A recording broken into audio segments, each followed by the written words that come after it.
Good morning, champs. Josh Eppes here with Broke is No Joke, Freedom Fighter. We're on the movement towards true freedom, and I have a very special guest today. Got Jarrod Castillo. Welcome, Jarrod. Thanks, Josh. How you doing, Pleasure. Man? Awesome. So I'm curious. So by the way, this young man, it's not often you find a person, a young person who has the right mindset for growth and for doing big things. And this guy I've been hanging out with for the past several months at least. Yeah. And super impressive dude, doing big things in life. And I just wanted to take a second and share kind of what he's been doing and let him talk a little bit. But first question, what gets you out of bed in the morning? What gets you super excited? Why do you do what you do? I think the simple answer is that I know that there's a lot of, especially in the youth generations coming up, I think that there is a lot of gap that needs to be closed for youth transitioning into the next stages of their life, but even more importantly, about having our youth and our upcoming generations being able to live into a life that they have authored. I've found that for myself and for a lot of people in that age range, there's this like lack of vitality. It's almost like being a zombie, like actually having Walking Dead. It's like, okay, God, I'm going to get up, I'm going to go to school, and then I'll go to work, and then I'll play some video games, I'll hop on my phone, but there's no real like actually being alive and being able to experience the full spectrum of emotions and being able to have this like camaraderie of working towards his grander goal. And not that, youth need to have it all figured out. I don't think that that's the point. It's not about having their whole life planned out, but it's like being able to actually just exist and be happy in their existence and know that what they're working towards is moving them to a grander vision of themselves. And so as a youth mindset coach, as someone who really gets in there and helps them with that, what's the number one thing? Why are they doing this? What's holding them back? The number one thing that they struggle with?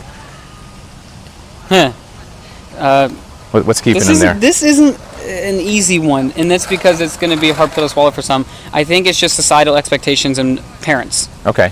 Parents, yep, the P word. Well, and it's not that necessarily like this is like I agree with you, by the way. Shaming parents or anything like that. It's just like, there's an agenda. Yeah. There is an already pre-written agenda, and this is the one that I grew up with. Go to school, get good grades so you can get a good job. That's the agenda. I've heard that one before. That's what we shuffle people through, right? Yes. So what you're saying is that's not working anymore.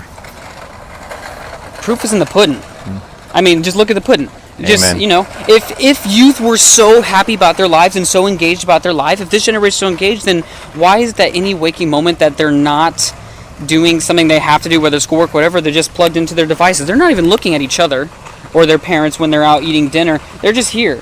Because if they were truly in their experience in this present moment, I don't feel like there would be this consistent need to be on a device. By the way, their parents are on the device too. Yep. Right, which doesn't help. That's modeling bad behavior, right? Yep. Huh. Interesting. So what would be your number one nugget or number one piece of advice for a youth, a teenager, a millennial, someone like that to start making positive change, stopping the existing thing and start living, start feeling alive? What would you tell them to get off that starting line? I would say just find something that they're really passionate about. And I don't mean video games. I mean, if you're like, oh, I really enjoy coding, or I really enjoy interpersonal interaction, I really enjoy speaking, whatever that thing is, we are in like the age of entrepreneur. Yeah.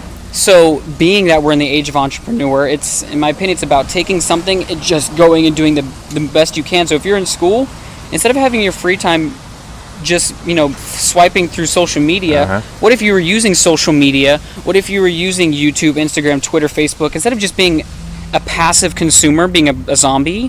What if you were actually contributing? Wait a minute. So you're saying instead of being a user, actually being a creator? You could totally be a creator. Ooh. There's a lot of users out there. There's a lot of users. And I don't mean just drugs and alcohol, social media and all these things. Social media in itself can be a drug, though, no? Yeah, absolutely. It might actually be more addictive than actual drugs. I don't know. Well, here's what I'll say. There's that thing called dopamine, 7-something billion people on the planet. What number of them have a phone?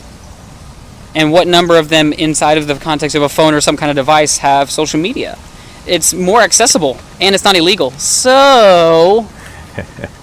Excellent point. By the way, something I appreciate that you do, maybe you can share with folks here, as a way to not get wrapped around and have the phone control you and have social media control you. Can you share a little bit about how you start your day? Because I know you start your day with intention and you have certain things you do. Can you just share with that real quick, what you do? My morning rituals are pretty, I'll use the word intensive, not that this is like something to be perfectly modeled, because I realize that a lot of people are busy and they have a lot of things that are going on, but I'm very regimented about my mornings. I get up at a specific time depending on when I go to sleep usually, but I try to get up early around the 5, 6, 7, generally speaking, being the latest time, and I usually hop right into a cold shower, shock the system. It wakes you up, because for me, I wake up with grogginess. I wake up sometimes just like have that feeling like I'm tired, and that's the point where most people will stop the alarm and keep sleeping through. But what ends up happening, neurologically speaking, like we go into the sleep cycle, and you disrupt the sleep cycle when you get up 10 minutes later because you have to, which makes you more tired. So it doesn't actually do any better. So cold shower gets rid of the sleep inertia. Okay. And then I usually hop into writing down my intentions for the day, whether it's business related, or if it's just today I really want to focus on just laughing more. I want to focus on my laughter, my joy, and then I usually go into doing yoga and then meditating, and follow that with a good breakfast. So it's in that, what I do is I take care of all of the things that I really want to do for myself in the beginning of the day. So if I get nothing else done for me the rest of the day, because I'm really inside of my business and trying to have that created, I've done the things for my mind, body, spirit, and emotions to make sure that I am propelled through the rest of my day. Man, I love this, because how many people start their day and it's rush, and it's like barely make breakfast just in time to catch the bus or to get into sit in traffic on I-4 for 2 hours, and everything's rushed, and you start your day like that. What do you think the rest of the day is going to look like? It's going to be terrible. It's the foundation, right? So I love you start your day with intention. You start your day with positivity. You start your day knowing exactly what you want from the day. Yeah. Which helps you focus on actually getting it. Yeah.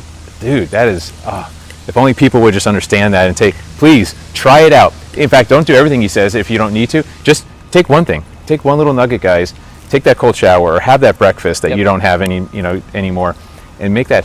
You have a big event you're sponsoring coming up. I want you to share something about that, because I'm excited for it. It's going to be awesome. And we'll put details down below so you can find out how to learn more and how to get part of this event. So tell us about that. So the event is called Stand Out and Thrive. It's going to be here in Orlando at the Rose and Shingle Creek, Monday, Tuesday, Wednesday, April 15th through 17th.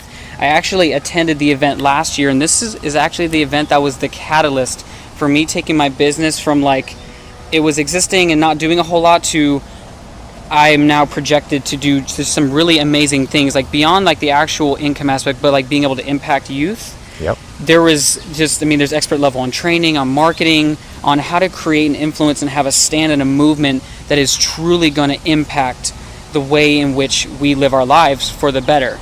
And even beyond that, you're in a room with, a couple hundred heart-centered entrepreneurs and people who are just movers and shakers that is really designed to just blow stuff up. Yep. Take it to the next level. And they say associations are everything. Yeah.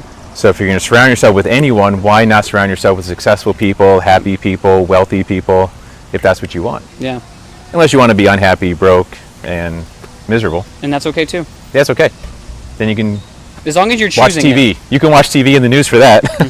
Oh, yeah. But if you want success, I would definitely recommend checking out this event and going to it and taking advantage of it. Do something for yourself. You were spot, and like I said, was that right, guys? This guy, especially at his young dude here, I don't even know exactly your age, but young guy. 12. 12, okay, he's 12. He's going on 13 though. So 12 going on 13, and just amazing amounts of wisdom. So how do people follow your success? How do people find you? How do people say, holy crap, you need to talk to my son, my daughter? Sure. Please, how do people get a hold of you?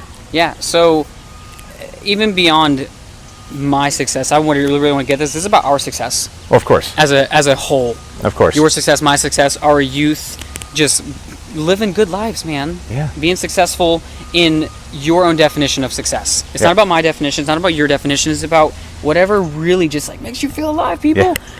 And to get connected with me, it's Instagram, Facebook, LinkedIn. It's all under Jarrod Castillo, JarrodCastillo. And then the website is the same thing, JarrodCastillo.com. Nice. Very simple. Straight to the point. Yeah. The man, the myth, the legend. Go follow his success. Go check this guy out. Go to that event as well. We'll put details below. And go make it an awesome day, guys. Do something for you. Yes. Hey, they say you only have one life to live. Yeah. But if you do it right, this should be all you need. Yeah. So awesome. Thank you. Appreciate it, man. For sure. Yeah. Thank you. Here we go. It's been a pleasure.